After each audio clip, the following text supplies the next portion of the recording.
thanks, listeners, for joining us. It's another edition of Elko Live today, and we love our Tuesdays because we get to find out all about our beloved City of Elko with our city officials in studio today.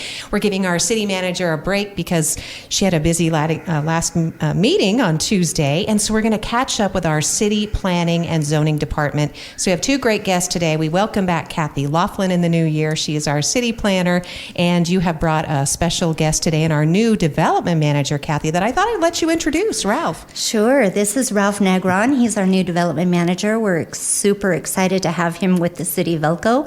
He is quite the asset to our organization. So he's hit the ground running, and we're trying to get him involved in as much as we can. Excellent. Thank you, Cathy. We're going to come back, and Cathy's going to do a lot of heavy lifting today because there's a lot of exciting stuff on the forefront for our downtown area, some redevelopment in the works. I know the Planning Commission with the meeting tonight, looking at some changes to further accommodate our small businesses and planning and the exciting things that we look forward to. So we'll come back to you, Cathy, but we're going to let Ralph take it over from here. Welcome, Ralph, and thanks. Thank you. Yeah. Thanks for having us. Well, I should say welcome back, Ralph, because tell us about your history here. Did you grow up in Elko? I did. I thought so. Yeah, I grew up in Elko, graduated Elko High School, moved away, and I've been in the Reno area for 30 plus years. Wow. And so tell us what you've been doing in Reno, Ralph. So I was with NV Energy for about 26 years. So I was the facilities manager for Northern Nevada and then project manager for large projects, Northern Nevada and Las Vegas area. So you decided you missed the Ruby Mountains and the other Exactly. great things about Elko, right? Absolutely. Oh, Yep. That's fantastic, So it's Ralph. good to be back. Yeah, great. And for you to be able to apply all of that expertise as our city development manager. So you have a few things on your plate that you're looking forward to talking about. Yeah. So we've got a good team right now that we're working on the cleanup, green up. And so that's going to be slated to happen April 20th. So I need to put a big thanks out there to Jody and Kirsten and Rachel. They've been spearheading all of this. I would have been completely lost without them. So they've done a really good job. So what we're doing is we've actually have online registration. So any individuals, committees, any commercial investors, anybody that wants to join and participate in the cleanup, they're more than welcome. So we've made it a little easier this year. So you can actually get on the city website and just do everything online. And then we just ask that everything is submitted by April 17th. And then people can go pick up their packets. I think it's on the 18th and 19th from 9 to 11. And that's going to be at the chamber.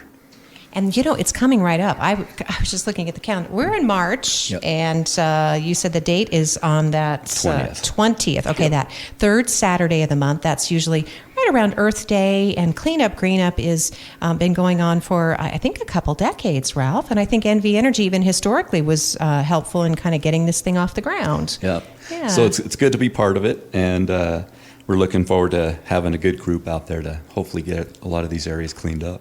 Yeah, so if you don't know what Cleanup Greenup is, it is a team effort. It's an individual effort. As Ralph was talking about, there's civic groups, businesses, community leaders, and you can be a tiny toddler and go out there and pick up safe trash, pick up some things, or you can be part of a group that's, say, doing a big project, and I guess the city's looking for ideas for that kind of thing, Ralph? Yeah, no, absolutely. So we try to pinpoint certain areas that are, in need of help, I guess you could say. And we've had some volunteers already reach out, and they're trying to, they want to pick their areas. They recognize it, and so they want to get some of those areas cleaned. So it's actually good.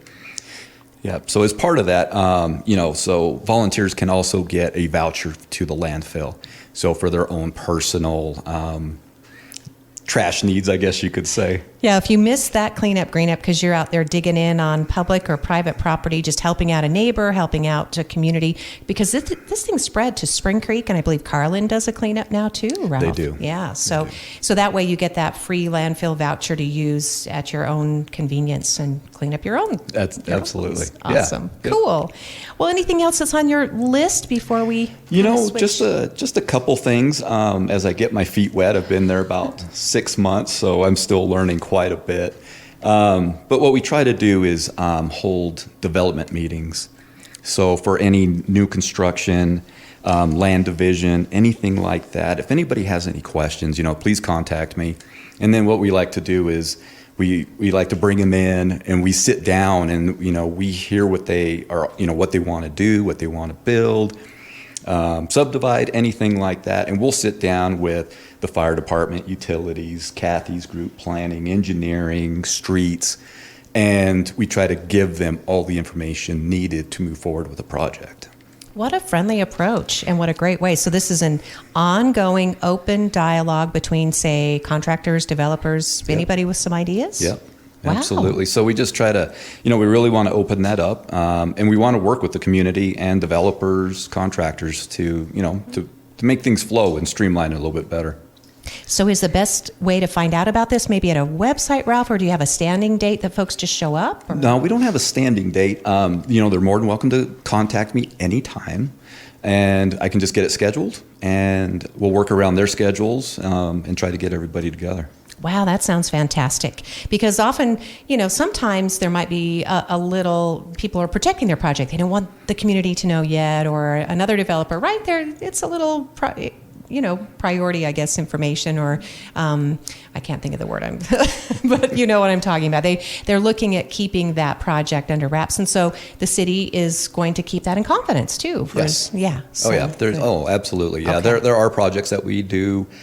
Some people do come in and they want it on the down low. Yeah, and proprietary. Yes. That's the word I was looking for. And we just need to respect that, right? Until we let them open the envelope and spill the beans, I guess you could say. I know. It's so hard for nosy reporter people like me to say, what's going on with that open piece of land right there? But, and speaking of, the city does have quite an inventory online where people can go and check out what parcels and what places are maybe open right now, right, Ralph? Absolutely, yeah. And that's kind of my last thing I was just going to kind of bring up. So we have some nice subdivisions that are being built right now. We have Bergeron Village, which is right up off of Ruby Vista. I found out that's French for sheep herder. Is that right? Is that what the French Basque? Or I'm not sure. I asked someone whose name was Bergeron. I said, "Is that your development?" And he said, "No, but I think it's French for sheep herder." Interesting. Huh? Yeah, so we do have some pretty nice subdivisions. Cool. So for new people coming into the area, so Bergeron, Copper Trails, Ruby Mountain Peaks. We have the VA Cemetery coming in. I think that's going to be a really cool project. We're hoping that kicks off spring, maybe summertime is what we're kind of hoping for. And then also, commercial-wise, we also have the Sandvik project, which is right off of Silver Street. Yeah, and that one's huge too. We're going to talk more with Cathy about that because that's going to generate some tax dollars for us, so improvement money. So Well, awesome. Well, Ralph, thank you so much. Again, Ralph Negron is your development manager for the City of Elko, your go-to guy if you've got a project or an idea. I'm just kind of curious about maybe the inventory or what kind of zoning, I guess, exists on a particular project. Yep. Okay. Yeah, we work together. Cathy and I work together quite often on stuff like that. Awesome. Okay, you're going to let Cathy take the lead now. Thank you, Ralph, so much. What a pleasure to get to meet Ralph and to welcome him back to the community, Cathy. it sure is. That's fantastic. And on that development meetings, we really appreciate the fact that developers or potential commercial development will do their due diligence and come to us first, because we don't want them to purchase property, want to put in a development and find out that they have to extend a sewer line along the frontage of their property. These are things that they need to really be doing during their due diligence. So we greatly appreciate when they do bring these projects to us, because that's what we are there. We're there to help them and to help work them through these issues. And it's important, too, for people who are selling real estate, because that way you also have an idea of what you're representing. You're not misrepresenting something to a potential buyer who has a dream. Correct. Yeah, so that's a perfect, I guess, lead in into any number of topics that you brought with you today, Cathy. Well, let's go ahead and start with the Planning Commission. We do have a Planning Commission meeting tonight at 5:30. There's just a few items on there. One is a conditional use permit for a property that already has a conditional use permit on it. But when they issued that conditional use permit, they were specific to medical services or offices. And this potential buyer, developer of this property is not thinking of doing medical. So we need to do a conditional use permit revision to that. And then we have a rezone of a property. The property it was annexed into the city many years ago. It was annexed in as agricultural. That's what our code requires, and it has just remained that way. And the potential development that could be there would be residential. So the owner is trying to sell the property and thinks that a rezone on the property would be best to go to residential. It's not an ideal property for development. It would have some significant costs for development just because of the location. But hopefully it will be more enticing when it is zoned residential and can allow for a residential development. And then we are going to initiate a city zoning ordinance amendment tonight to our home occupation section of our conditional use permit section of code. And this came about when the city clerk's office has decided to go ahead and do a revamp of their entire business license section of code. And it has spurred a lot of conversation between the police chief, my planning and zoning, the business licensing division, code enforcement, all of it. And one of the things that has been brought up through my department is we issue the home occupations. And we saw that during COVID, there was an influx of new home occupation permits.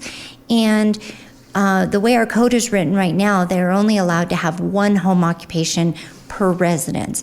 And that is really to protect the neighborhood. We don't want a home to appear as if it is a business.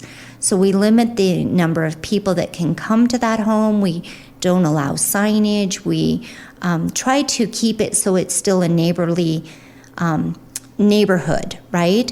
But you do have these people that are selling online t-shirts, and then their husband's a handyman, and maybe they have a rental business, or a rental or two, and they need a business license for their rentals.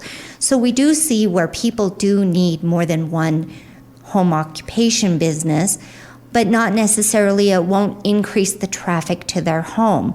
So we are initiating a code amendment that will allow for additional home occupations, but it won't be a burden to the neighborhood or to the surrounding neighbors. It will still be similar to what we have now, where you can't have more than 5 customers to your home in any given day. Certain traffic, certain regulations are all listed in there.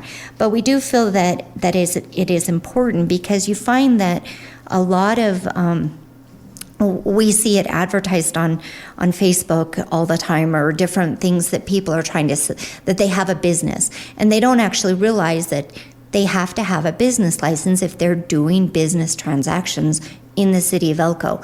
And they think, well, I'm just selling online t-shirts, I don't need a business license. Well, yes, you do, but we can issue that to you to sell them from your home.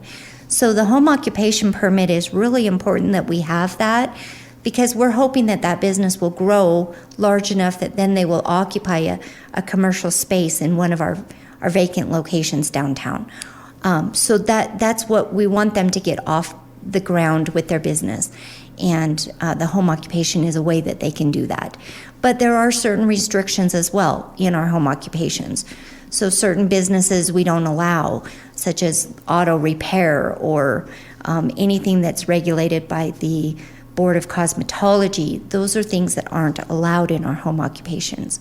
So we are just going to initiate this and clarify some of our section of our code and hopefully make it better and easier for a lot of businesses. Yeah, it sounds real business friendly, Cathy. Obviously something the departments are working on. It could actually prove to enhance someone's credibility when they have a city business license in hand. And it sounds as though you're observing all the low impact requirements, and these are contained in the code. And she mentioned no signs, and I don't think, the on-street parking, I think that's in there, and the type of business that's allowed. So Exactly. should encourage people to comply, actually. We hope. Yeah. So we'll work on part 2 later, right? Yes. Okay. Yes. So those changes are coming, and in fact, that one will be could be changed as early as the Planning Commission meeting on tonight. We'll initiate it, and then we'll start finishing up writing the code. I've started on it, but it does take us quite some time to write code, and then we have to go through legal review and have different reviews on it, and then it will go back to Planning Commission as a public hearing, and then it will go back to City Council for 2 different readings of an ordinance. So, and the second reading will be, of course, a public hearing as well. So the public does have some options to speak up and either say that they're propose this or that they don't. So they will have some public comment period. Oh, great, Cathy. Early in the process. Exactly. Talking with our city planner, Cathy Laughlin, here on our radio show today and talking about city issues. And does that lead us into the big projects? Or? Well, we have a couple of things going with redevelopment right now, which is always exciting. So we just approved some infrastructure grants for the redevelopment area. That was our second cycle for this fiscal year. The first cycle, we did not have any applications. And the second cycle, we did have some applications. We do allocate $30,000 a quarter or each application period for these infrastructure grants. And the infrastructure grant is really to help projects get off the ground when they have either a change of use, meaning it's going from a restaurant to a business, or maybe a business to a restaurant, and it would be a classification code in our building code difference. It would be a change of use. Or if the building has sat vacant for over 12 months and it's lost its legal non-conforming status, it has to be brought up to code before a business can occupy that space.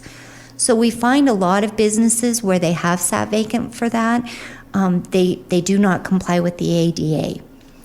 It's a federal law, and they must comply with it. So this grant helps them provide for an ADA restroom. Maybe they have to widen the front door for an ADA accessibility. But this grant does have a lot of options in it, and we're excited that we finally got 2 applications for that. So we also have right now, we have our storefront grant program open, and that closes on the last day of this month, March. So far we have not had any applications for that, but believe me, they always wait until the very last day and then come running into my office. So I'm expecting at least, a couple of them to come in sometime here in March. But that is the infrastructure, or the storefront grant program that is for the outside of the building. A prime example of one that just got finished was Glennon in Sandoval. That was an amazing transformation of that building.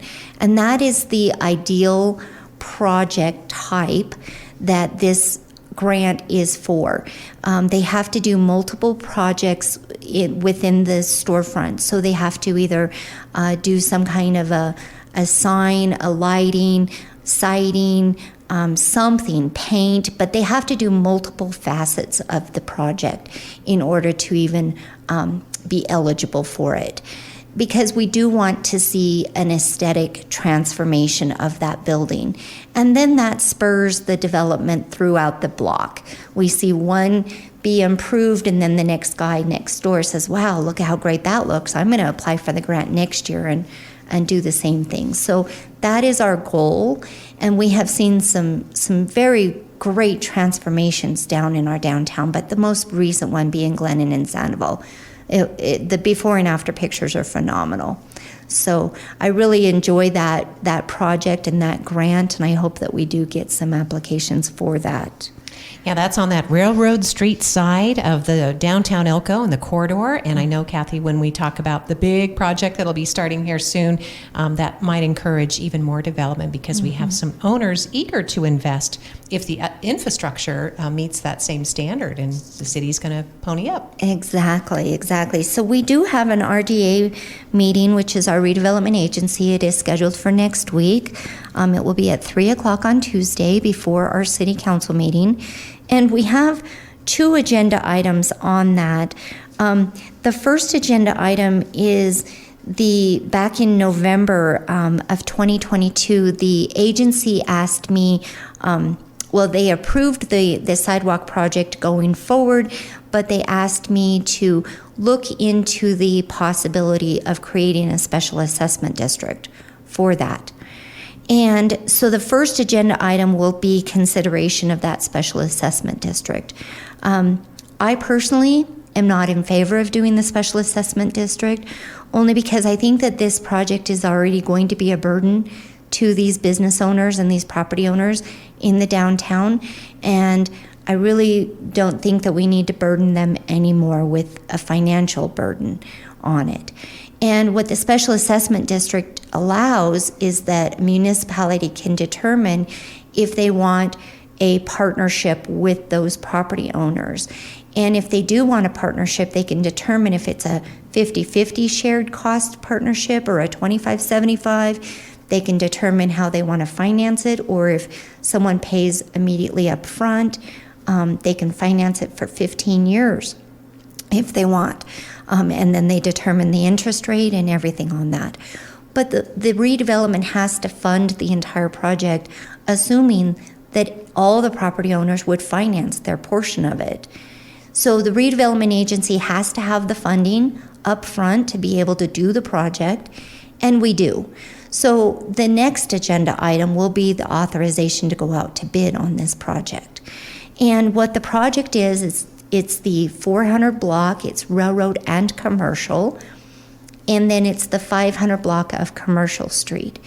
It includes sidewalks, landscaping. There will be some new ADA approaches on each block end for our accessible route. And with those block end bulb outs, there will be some trees planted and some shrubs and some flowers. And then we have infrastructure, we have sewer line, we have water line with new water services to all of the businesses on the 500 block of commercial. We have street rebuilding of all the street. As you recall, there in front of Henderson Bank Building, there's quite a step there. So we're going to have to lower that sidewalk but build the street up so we can make up that difference. There are some businesses that will end up with a ramp system with a couple of steps and some railing to get to their front door, because there are some elevation differences between all of the businesses there on those 2 blocks. But it is a very, very large project. The engineer's estimate is coming in a little over $2 million. And if you really think about the redevelopment agency and how our funding comes in, our funding mechanism, we get anywhere between $350,000 a year to, let's say, $650,000 a year, right? Depending. And so it takes us years to build up enough fund to be able to do a project like this. And it is going to be a burden. It's going to be a burden to the businesses. We're going to have to work weekends, work nights, try to keep the front door accessible at all times. But we're going to be transparent with these businesses and these property owners and have weekly conversation with them and say, this is where we're at. And this is what we're working on this week. And we're going to really rely on the contractor to work heavily with these properties and business owners as well, because we want to make it as easy as possible. But even things like, the Silver State Stampede puts on the parade every 4th of July, and that will be impacted. We may have to change the route for that because the road is going to be torn up on that 400 block. And also the 500 block. So depending on how things work and the timing and what portion of it they're working on, we're going to accommodate and adapt. We just have to adapt throughout the summer to this process. But I can promise you, it will be like the Block End project. Once it's done, it's going to be beautiful and it's going to be worth all of the hassle that we have to go through. So we just hope that that we get some interest in the bids, and that we hope that the agency will authorize us to go out to bid next week, and we can see where those bids come in and hopefully get the project started. So Well, Cathy, and with any great transformation could come some disruption, as you talk about, but won't the end result be exciting? If we can all think back to when Idaho Street was redone, we learned a lot of lessons from that, right? I'm hearing some themes there that you're talking about. You're going to be communicating with the local business owners, for example. Yes. Okay. Yeah, and Idaho Street is a good example. It was a burden to a lot of businesses, and this will be very similar in a lot of that. But we just hope that we get a really good contractor that's willing to work really good with us as well as the public, and we will stay on top of it. So, and if anybody has any questions or concerns, feel free to reach out to me. We will have the plans available. The agenda will be posted tomorrow, and the plans will come in that agenda packet so they can see. But we're going to add trees for shade. Each tree will have an electrical outlet so they can add Christmas lights to the trees during the holiday season, and it's just going to really make a difference down there. It'll be beautiful, plus it'll be safer. And that's a big concern, too. You practically have to rappel down the sidewalk in front of the Henderson Bank building, so that one's pretty tricky. Yeah. Yes. So, Cathy, it all sounds great, and it could happen as early as this summer. Construction could start. Yes, we're anticipating the bids will be due in April, and then we will award that at our April redevelopment agency meeting, and then it takes about 30 days to get the contracts in order, and so they can start as early as June. We are anticipating a 120-day construction period, and we may even extend that out, just depending. But I think it's going to be a June, July, August, and September project for sure. All right, so look forward to that. It is a huge investment in the downtown community. Cathy, hopefully you're successful in persuading our city leaders and not to further burden, financially those property owners, because the next question or the next topic is just talking about that RDA fund unexpectedly has grown, and the timing is right because there is extra money in there. There is some extra money in there, but as stated, it takes us years to build that up. And this is actually project number 4 of our phase 1 of our downtown corridor plan. So we had the 30% plans done several years ago, and when I started as a city planner and the redevelopment manager 8 years ago, we just started knocking off one project after another, and that has been my goal. I wanted to see action happen with the money that is there. I was not in I just wasn't in favor of spending money with consultants. I want people to see some results of their money going into the redevelopment area. So we started with project 1, we completed it. We did project 2, we completed it. We did project 3, we've completed that. Now we're on project 4. And the redevelopment agency has it listed out. We've itemized it out and prioritized based on the projects. So we hope that we'll get this project 4 completed this summer. It will take us years to build up the fund to get enough monies to get project 5 started. So that's the frustrating part, is we can only do so much with so little, right? So we're excited for this project 4 though, because I think that it has been a safety concern.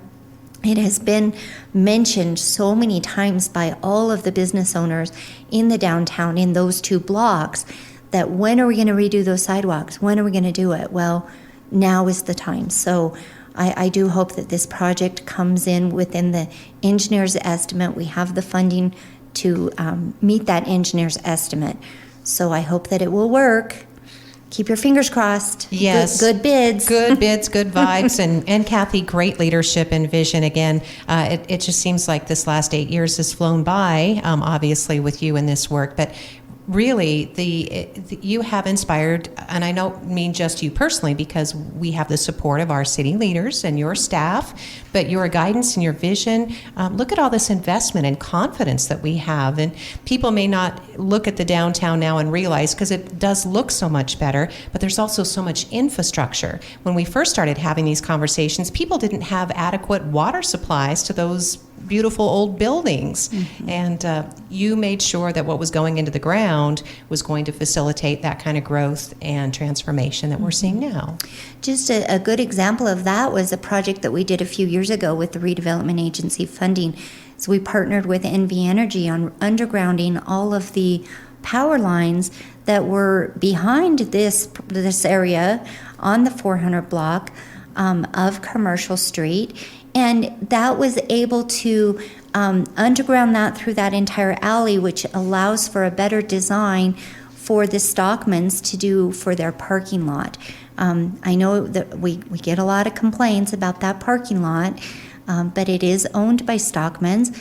The redevelopment agency has provided some financial guarantee for some of the monies to go towards redoing that, paving it, landscaping it, and it would be a great project. And so we also, did the undergrounding the utilities as part of that project.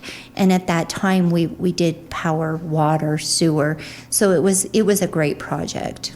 Well, Cathy, thank you. And, just maybe plan a couple more meals at the Stockmans downtown. Go and enjoy the beautifully remodeled restaurant. And so that'll help encourage them to pave the parking lot, right? It sure will. Yeah. It sure will. It goes, what comes around goes around. It's all good karma. So exactly. Trying to pay it forward and support our small businesses in our community when you think about all the beautiful development that's gone on downtown and the investment by the city and encouraging the participation with the storefront and in infrastructure grants. Remember, listeners, they're not just the city applying the money, they're matching monies. So there is an investment from the property owner too. Yep, it is a 50-50 grant program on both the infrastructure and the storefront. Now, on the demolition grant program, that is not a 50-50 match. The city will pay for the demolition of a building, but it has to be rebuilt with an assessed valuation higher than what the previous building was, which isn't hard to do in the downtown when it's depreciated. But the demolition program is to spur a new, bigger, better development. And some of the buildings actually require that. Like a good example is the Gregory Insurance Building. That was a fire that caused damage enough to that building it needed to come down. Well, the redevelopment agency worked with that property owner in the demolition program and paid for the demolish of that building, and therefore she built a new building and it looks beautiful. So we're not saying tear down all the buildings. We're just saying sometimes there's predicaments that happen that the only choice you have is to tear the building down. Right, when they're not structurally sound. That happened with the DuPont. That went back and forth, that beautiful old building there at 5th and Idaho. But eventually, and now it's a clean slate. It's a fresh canvas. It's ready for a new project. And I know that gets talked about a lot. And obviously, business owners get concerned about chain link fence, Cathy, but we're all working together toward that goal to enhance and to make that development possible. We are, and we've had several conversations with potential developers for that property. Right now, the fence is there for a safety concern. The brick wall has a few concerns with it. So really for safety, that is fenced off. I know it's always a concern of fencing in the area. And believe me, if we had some other choices, we would. But even the commercial hotel with fencing, that is for the safety of the children. And they have to be able to control their crowd that is going through the commercial and paying inside and then utilizing the fun center outside. So we don't want people just walking into the fun center off the street. And so they did approach the city on that. It's something that they didn't even require a permit. The fence is under 6'6". So there was nothing that the city could do to deny that for being a fence in the downtown, but it's for safety purposes. And then on the Elko Inn, it was a requirement by the City of Elko that be fenced. So those are the 3 fences in the downtown that are brought up at City Council, and not any of them could be changed at this time. We're hoping that 5th and Idaho gets changed soon. It is for sale, and we hope that a developer buys that and makes a great project out of it. Thanks, Cathy. We so appreciate the update and again appreciate the vision that you have for the city and the way that you have been able to inspire others to follow that vision. It's encouraging. Well, thank you. Yes, absolutely. A lot of hard work has culminated in what we're seeing rolled out now. So looking for, I know it's going to be tough, but we have all these fun things that we can do in the summer months that you can walk downtown Elko and those construction areas will be marked off. We've done it before. You can navigate safely. Yeah. We'll just keep in mind, it's just one summer. It's just one summer. We've got Yeah. And even the Block Ends project that we did a few years ago, that was, there was some construction going on all summer long with that. And so it will be very similar to that. And then when we get that completed, Cathy, think about because we have art pedestals that we still get to do, and we can bring back some beautiful downtown art. I'm trying to encourage Barry Crawford to give us our horse back.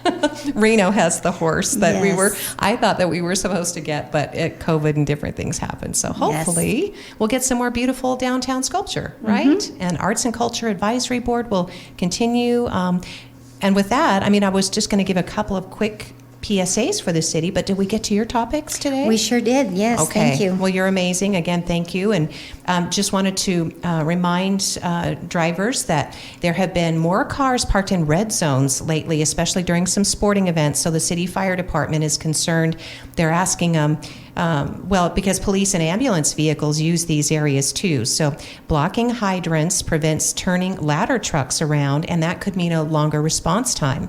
So they've had problems with people parking in the red at Adobe, Flagview, and the high school. So please do support emergency services and don't park in the red. It might be difficult with some snow, but you can tell if you've parked in front of a hydrant. So yeah, make sure that you're conscientious.